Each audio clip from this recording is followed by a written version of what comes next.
আমাদেরকে দিয়ে যান নাই, দিয়ে গেছেন কি ইলমে ওহী। সেই ইলমে ওহী যাদের সিনার ভিতরে আছে তার উপরে ফরজ হইল আরেকটা ব্যক্তিকে এই ইলমে ওহী তার কাছে পৌঁছায় দেওয়া। আর কেমন? ওমা দরাবা কাত্তুন বিয়াদিহি, আমার রাসূল জীবনে কোনো একজন সাহাবীকে একটা থাপ্পড় দিয়ে দেন নাই, একটা ধমক দেন নাই। মায়ার সঙ্গে আদরের সঙ্গে মহাব্বত দিয়া যেভাবে পড়াইছেন, ঠিক এইটাই আমাদের উপরে দায়িত্ব। আমরা এইভাবেই আপনাদের এই বাচ্চাদেরকে লালন পালন করে থাকি। আর আমাদের অভ্যাস হয়ে গেছে বাচ্চাদেরকে এরকম করা, খেলা করা। ওরা আমাদেরকে মানে, আমরা ওদেরকে মানি। ওরা আমাদেরকে মায়া করে, আমরা ওদেরকে মায়া করি। যেটা আপনি পারবেন না, আপনার অনেক কষ্ট হবে। আমাদের কষ্ট মনে করি, আমরা এটাই আমাদের কাজ মনে করি। যারা গার্মেন্টস আগে কসেস মারছে না, আমাদের দেন না, দুদিন গেলে এর ব্যথা করবো, কিন্তু হেবাটা ঠিকই কসেস মারছে। এখন তো সেই মেশিন নেই, এখন তো নতুন আয় পড়ছে, একজনে 5টা 6টা মেশিন চালাইতে পারে, 4টা তো কমপক্ষে চালায়। ওই মেশিন ওই জায়গাটিতে আমরা দেন না মাল চেক করবার লেগে, পিএম বানিয়ে দেন পারতাম না, জিএম বানিয়ে দেন পারতাম না, লাইনশিপ বানিয়ে দেন পারতাম না, সুপারভাইজার বানিয়ে দেন পারতাম না, কিন্তু এটা পারবো। আল্লাহ আমাকে বানাইছে এখন কন্ট্রোল করার লেগে, এটা আমাদের দায়িত্ব। এই জন্য উস্তাদ মনে রাখবেন, সবসময় গার্ডিয়ানরা, একজন গার্ডিয়ানের বেয়াদবির কারণে তার এই ফুলের মতো সন্তানটার জীবন নষ্ট করে দেয়। সবটুকু বললাম না, শুধু মনে রাখেন। সামান্য একটু উস্তাদের সাথে বেয়াদবির কারণে আপনার এই ছেলের জীবন ধ্বংস। মাদ্রাসায় বললো না, আলেম মাদ্রাসা এইটা না, শুধু স্কুলে পড়েন, কলেজে পড়েন, দেখবেন এই ছেলে আপনাকে কি কষ্ট দেয়, তখন বুঝবেন। সাবধান, খুব হুঁশিয়ার।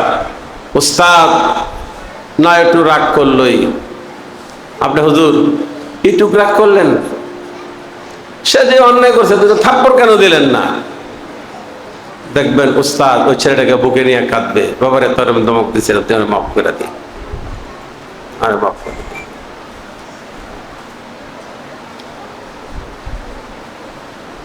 আজকে কালকে তো 82 সাল থেকে তো পড়াই, তাহলে কয় বছর হয়েছে? এই বাচ্চাদেরকে নিতে চলছে।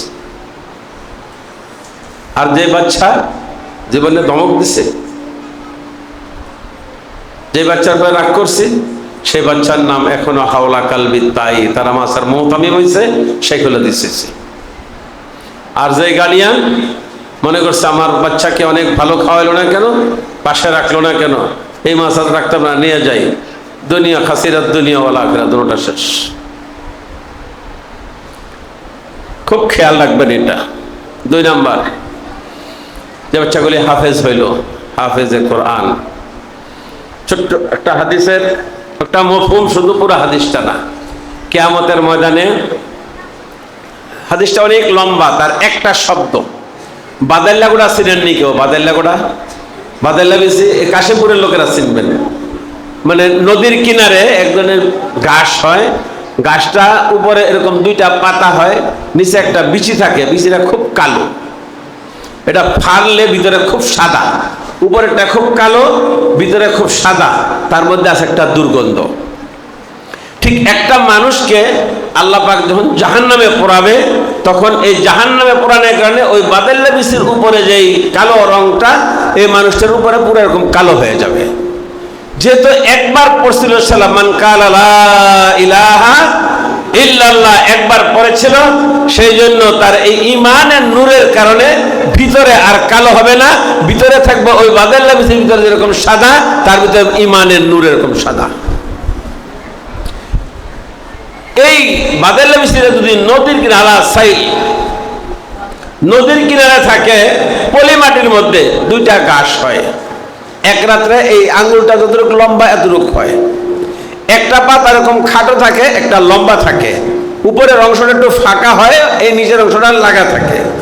সারা রাত শিশির বা কুয়াশা বা কি ওষ যেটাই বলেন, ওইটা এই 1 ফোঁটা পানি এখানে এসে জমলো। জমার পরে সকালবেলা যখন নাকি শীতের দিন সূর্য উঠে পূর্ব দিক থেকে, আপনি যদি পশ্চিম পাশ দিয়া নদী দিয়া যান বা সাইডে যান, দেখবেন এই 1 ফোঁটা পানির মধ্যে পুরা সূর্যটা এমন গোল হয়ে ঘুরতেছে 20 মাইল স্পিডে। পানিটা সামান্য একটু লড়তেছে, তো মনে হয় যে সূর্যটার ভিতরে ঘুরতেছে। এখন উপরের দিকে দেখবেন তাকান, তাহলে দেখবেন কি নিচের দিকে দেখা যাচ্ছে এটা সোনালী কালার, আর নিচের দিকে তাকান তাহলে দেখবেন উপরে এটা ঘাসের কালার, আর দিক দিয়ে তাকান তাহলে দেখবেন ভিতরে লাল কালার। একটু এরকম বাঁকা চোখে তাকান দেখবেন ধনুকের মতো লাল, সোনালী, সবুজ, তিনটা কালার, কোনটা পরে কোনটা কত সুন্দর লাগতেছে, সুন্দরের কোনো শেষ নাই। আল্লাহ রাসূল দেখেন সৌদি আরবের মানুষ ওইখানে বাদালে ওরা করতে পাইলো, এটা আশ্চর্য লাগে। আমরা বুখারী যখন পড়াই 3 জায়গায় আসছে হাদিসটা, খুব আশ্চর্য। আমি এই বেশি পাইলো কই রে উদাহরণটা, এরকম হবে দিল বাঙালি গো বেশি সৌদি আরব গেল কিভাবে? তো এই গাছটার মধ্যে এই যে পানির ফোঁটা এতে পড়লো এত সুন্দর হইলো, ওই যে জাহান্নামে জ্বললো এই লোকটাকে ইলা আখের সর্বশেষ তাকে জাহান্নাম থেকে বাইর করবে একটা সিমরা কাঠি। ওই যে দেখবেন না কামাররা লোহা পোড়া দেয় একটা যেটা ধরে না, এরকম একটা চিমড়া কাঠি বলি আমরা বা চিমনি বলি, যেটাই বলেন আর কি, এটা দিয়া সারা দিয়ে ওইখান থেকে জাহান্নাম থেকে বাইর করে নাহরুল হায়া আবিল হায়া, শক্কের আবি।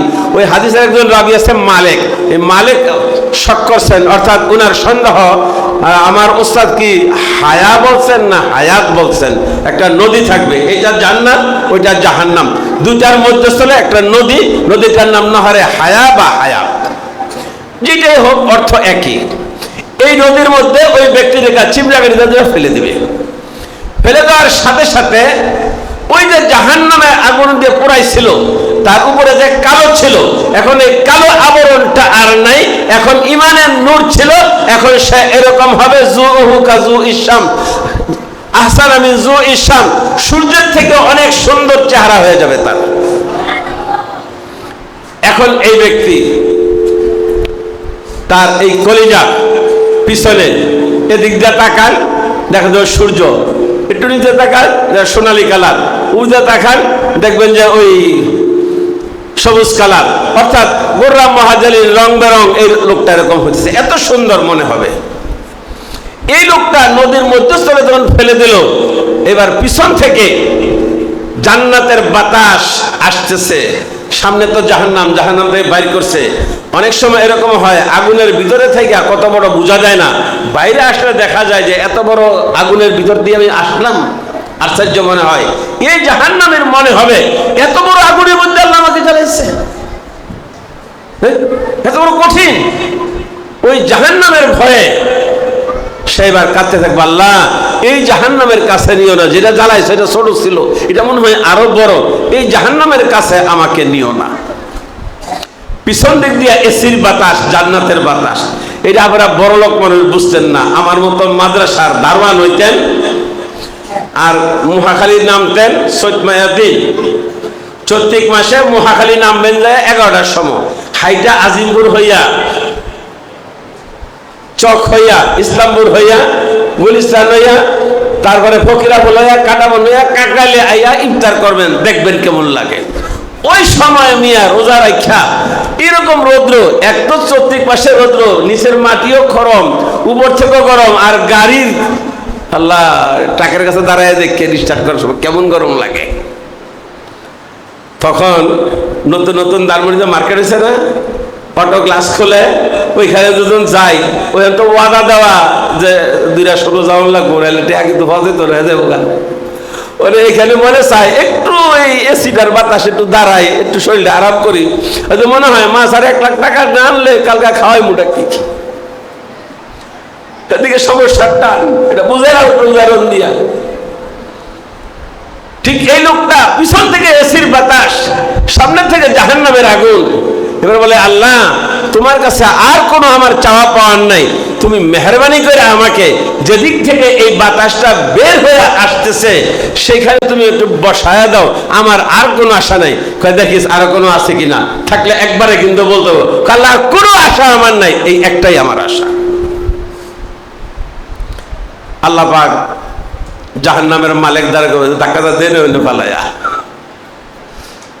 এবার জান্নাতের দরজার কাছে নিবে। এবার সামনে জাহান্নামের আগুন দেখা যাচ্ছে, কিন্তু জান্নাতের যে বাতাস, বাতাসের সাথে এবার মেশকা আম্বরের ঘ্রাণ আসতেছে, হাজারো প্রকারের ফলের ঘ্রাণ আসতেছে এবং আল্লাহ আমি না এটার ভিতরে যাব না, এই ঘ্রাণগুলি কোত্থেকে আসতেছে আমি একবার দেখতে পারতাম। এই বেসবুর একটু আগে না বলছো যে আর কিছু চাবি না, এখন আবার এটা চাস আর একটু করে আর কি চাবি, আল্লাহ কিচ্ছু চাইতাম না, খালি একটু মুখটা করে দাও। তো আবার আল্লাহ পাক বলে মুখটা একটু জান্নাতের দিকে করে দে, জান্নাতে মুখ করে দাও। কথাটা লম্বা হয়ে যাচ্ছে, 5 মিনিটের শেষ করবো, আমরা মনে কষ্ট নিয়েন না, হাফেজ ছাত্রদের কথা বলতেছি।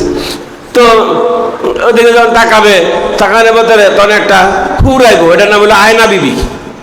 সহজে বুঝেন, গাড়ির লুকিং গ্লাস আছে না, ড্রাইভার কিন্তু পিছন থেকে গাড়ি আগে কিনে লুকিং গ্লাসে দেখে, এই গাড়ির লুকিং গ্লাস হলো একটা হুর আইব, দেখবো জান্নাতের ভিতরে কি আছে পুরাপুরি ওই লুকিং গ্লাসে দেখা যায়, ওই হুরের কপালের ভিতরে তার ছবির মধ্যে ওইটা দেখা যায়।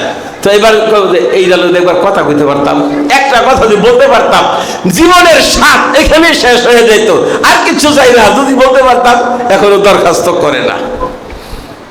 এবার একটু তাকাইলে দরজা দিয়া জান্নাতের ওই মাথা পর্যন্ত আল্লাহ এত নূরের পাওয়ার চোখের মধ্যে দিয়ে দিছে, এবার হাজার হাজার মাইল দূর পর্যন্ত সে দেখতে পাচ্ছে। আইবারি তাআলা দুনিয়াতে তোমার কথা না শুননা মসজিদ রহমতের জায়গা ছিল, মাদ্রাসা রহমতের জায়গা ছিল, বাচ্চাদের সাথে বসা একটু রহমতের ব্যবস্থা ছিল। আল্লাহ ওইখানে যাই নাই, ওই রহমতের থেকে বঞ্চিত হওয়ার কারণে তুমি আমারে জাহান্নামে দিছিলা।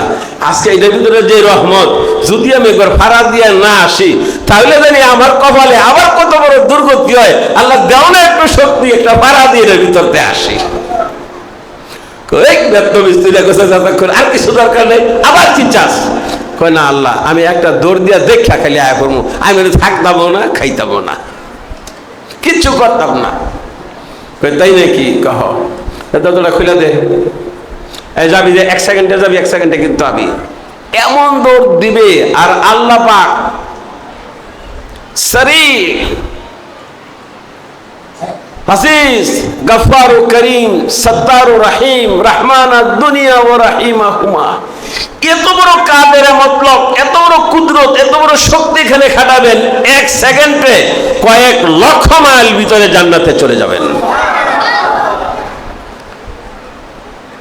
যায় দাঁড়ায় থাকবো, এবার কোন দিক দিয়ে বাড়িতাম, রাস্তা আইলাম এক রাস্তা দিয়া, এখন দিয়ে চোখে গুলা দেখি এদিকেও রাস্তা ওইদিকে রাস্তা, মানে রাস্তা 50-60 টাকা, কোন রাস্তা যাবো, কোন রাস্তা গেলে তাড়াতাড়ি বাইরে যাবো। চিন্তা করছে এই তুই বারোসটা কাল্লা বাড়িতেছি, কোন দিক দিয়ে যা, কত যার নাম হলো না, যা যেদিকে যা সেদিকে যা, যাস না তাড়াতাড়ি বাইরে রাস্তা। মানে আল্লাহ করবেন কি, 1 সেকেন্ডে ওই দরজাটা উল্টায় দিয়া পুরা জান্নাতটা তাকে ঘুরাবে। এখন তো সে আর জান্নাত থেকে বাইরে হওয়ার জায়গা আর পাবে না। তো বল বান্দারে তোর তো দিলাম, এখানে আসলি, বাইরে যখন ফাললি না, একটা কথা শোন, আরো কিছু চাহিদা আছে। কয় আল্লাহ আর কোনো চাহিদা নাই, কিচ্ছুই হয় নাই, তোর মাত্র শুরু হয় নইলো।